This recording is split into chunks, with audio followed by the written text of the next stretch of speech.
চিতপুরে ছাত্রীকে খুনের চেষ্টা সাঁতার প্রশিক্ষকের। শুধু কি লুঠের উদ্দেশ্য নাকি নেপথ্যে অন্য কোনো কারণ?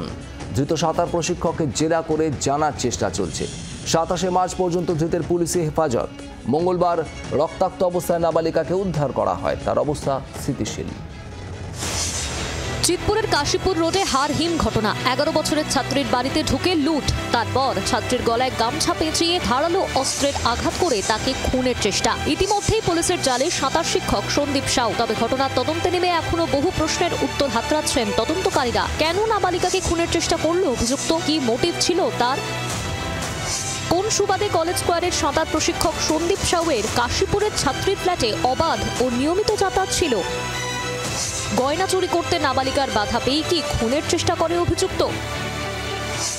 চুরির কীর্তি ফাঁস হয়ে যাওয়ার আশঙ্কা থেকেই কি নাবালিকাকে খুনের চেষ্টা, নাকি খুনের চেষ্টার নেপথ্যে অন্য কোনো কারণ লুকিয়ে রয়েছে? বালিকাকে আরো কিছু দেখে ফেলেছিল, সে কি আরো কিছু ফাঁস করে দেওয়ার কথা বলেছিল? না হলে কিসের টানে সাঁতার শিক্ষক বারবার যেত চিতপুরে ওই বালিকার বাড়িতে?